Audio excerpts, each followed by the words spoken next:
Hello, everybody. My name is Badrinarayan and I'm from Bangalore in India. And I've been playing chess for the last 8 years on chess.com. Though for most of the time it was just a casual play. Only recently, actually, it's only this year that I was really able to improve my game. Let me just show that stats, rapid, and I put a 1 year. Yep, January 1, 2024. My rating was 1569, 1600, sort of. And in the last 10 months, I've drastically improved it to 2003.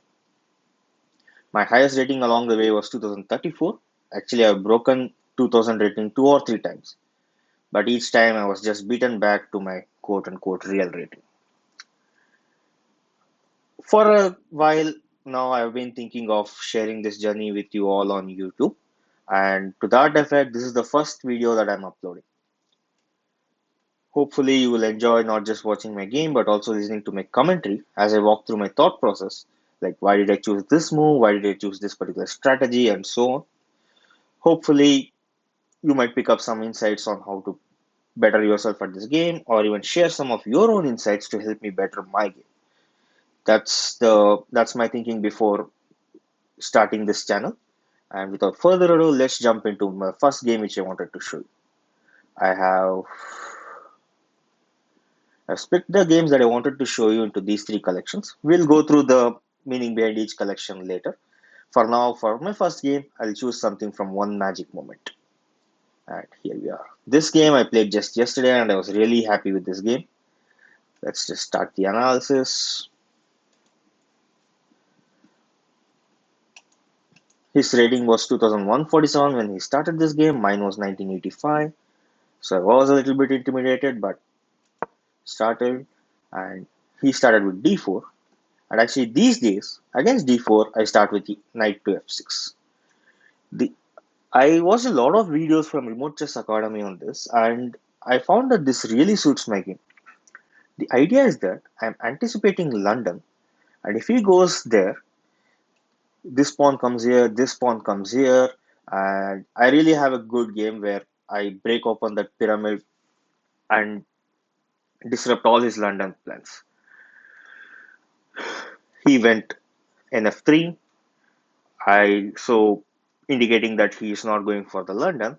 And this is where this idea was really flexible for me because whenever he doesn't go for a London system, I can just happily transpose the game back to Queen's Gambit decline. And this flexibility is why I chose this particular strategy. And let's just continue there. So, yeah, the initial games. So I know that these were all book moves when I was playing. I was just trying to think of what is the best move this time, uh, and I started pushing this, which I okay.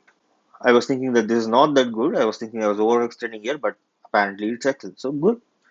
I continue, and now he's applying pressure to this, and I really didn't want this trade to happen and open up the bishop. I that time itself I knew it was inevitable, but I wanted to delay that, so I just chopped it off. And now he comes with this bishop. I move this pawn, and this is a great move because he has really taken away the defenders for this pawn.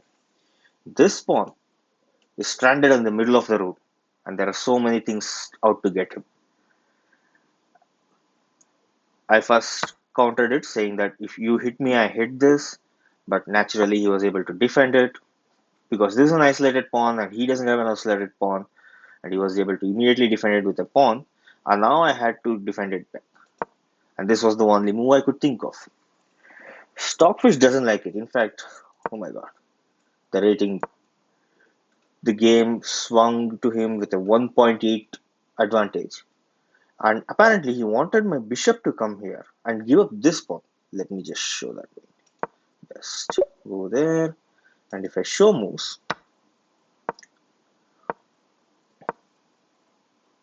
yeah, this was not going to happen.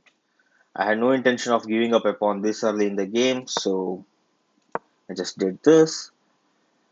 And so yeah, these I'm not sure why they are inaccuracies or even mistakes. And I just continued, and I wanted this bishop to come here. And I really thought that this was a very good outpost for the bishop. An outpost was when a bishop or a knight is standing in the middle of the board with a pawn supporting it. As it turns out, it was not a good outpost because of this. First, I gained a tempo, pushed the queen away. But in the next move, I did this, and I knew, and I had already mentally prepared that something bad was going to happen, and it really did. My only thought process behind this was I wanted to protect this pawn, but yeah, you can see what's going to happen. Knight takes bishop, pawn takes knight, and bishop takes the rook. Oh god. Although initially my thought was, oh god, my immediate next thought was, I have something to play here. I recently watched a lot of videos in which they deliberately give up this rook so that the queen comes here and then it eyes this long diagonal. He has just given up his light square bishop, which means his bishop can't come to defend this, and I can create a lot of threats later. But there was no fully formulated plan as such. I just continued. He just started pushing his pawns. I brought my rook in front. He pushed this pawn, and I immediately took up this outpost. This bishop, I really thought that this was a good diagonal for this bishop, and I was also eyeing this outpost for the knight. And in the very next move, I did this. And at this point, Stockfish actually wants you to give up the rook. Take the take the knight with the rook. Rook goes, queen goes, and then these two pawns become very strong. It's very difficult to stop these two pawns after that. That was the idea, but he missed it, and I started bringing my queen over, thinking that it goes here, here, and here, putting more pressure on the pawn. He brought his queen forward. Oh, and here itself, it's already point one. I didn't think that I was really coming back that quickly. I just continued queen here, and I went here, and he comes here, which is a miss, but I really don't understand that much. I push this pawn to kick it away. He attacks the pawn again, and then I moved it back. My only thought was to preserve this pawn. I've already lost +2, so I didn't want to lose any more material. And at this point, I was anticipating knight to come back here or queen to come back here, neutralizing my queen on any attack. I mean, I don't have any more attacks after that. But he didn't do either of those things, and he actually made a blunder. This is a blunder because queen comes here, and then it's a fork between this knight and this pawn. And I will be able to pick up that pawn. There is just no way for him to defend, but I just missed it, and I just continued with my original plan anyway. And at this point, I was seeing this as well. I thought I could push this because the queen square is covered. Rook can't take it because the knight takes back. But at first I was thinking, if I do this and do this, queen can come back and this pawn is gone. How am I going to defend this pawn?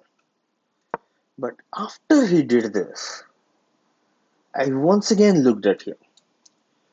So pawn comes here, and if queen does this and takes this pawn, uh, I can do. Okay, wait. Let me just show you what happened in the actual game itself. So c3, it's a great move because of the plan I'm going to share with you. Queen comes back, and pawn goes forward. And at this point, it's already equal, although I wasn't aware of it at that time. And if he takes the pawn, I'll be very happy. And he took the pawn.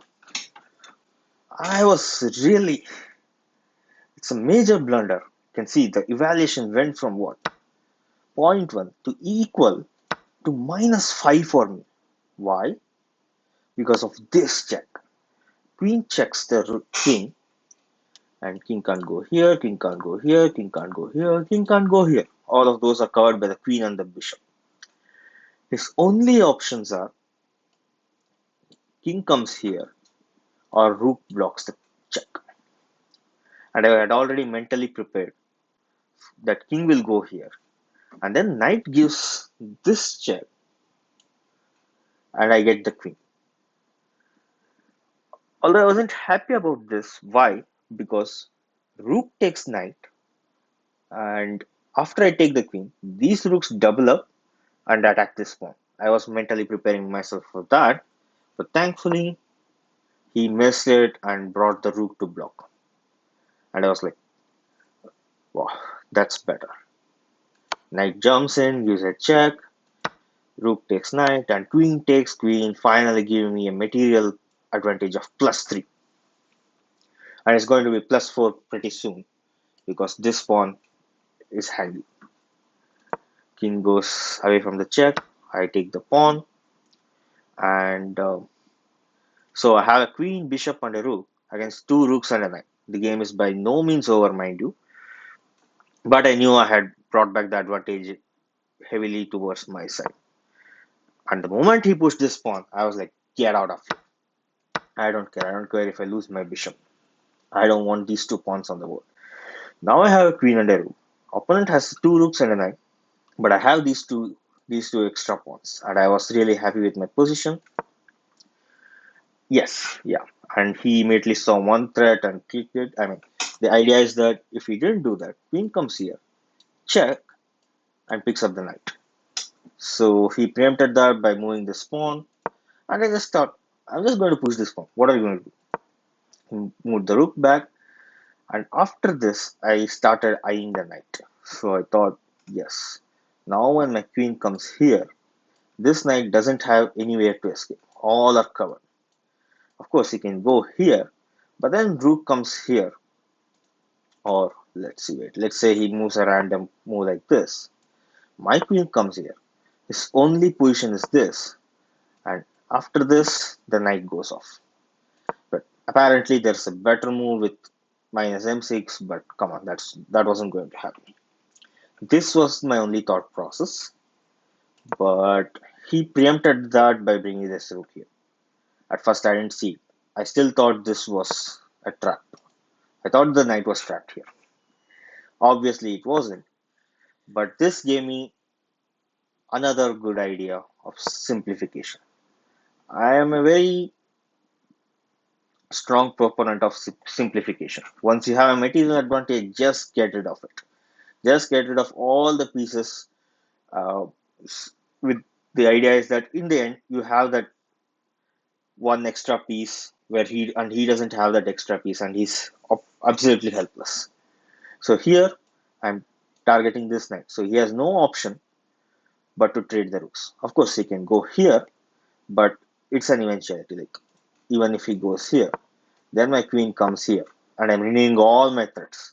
And in this case, his rook is hanging. He has no choice but to trade. So actual game, let's go back. After knight goes to b5 and rook comes to d5, he tried one last small attempt at threatening my queen. I just went in front of the knight. So he had no choice but to trade the rooks. And once this was done, the knight is still dead. He can't come here, he can come here. And if he goes here, queen comes here, and I'm threatening both. And whichever piece you want to give up, I'm very happy. And so I guess he saw all that. Let's see. Let's get back. Queen to d5. Oh, so start the review again. And after queen into d5, at this point itself he resigned. Felt really good defeating a 2001 player. Like his rating was 150 points more than mine, and I really felt good about this game. Yeah, let me know in the comments how you like this video, what you didn't like about this video, and so on. Thank you.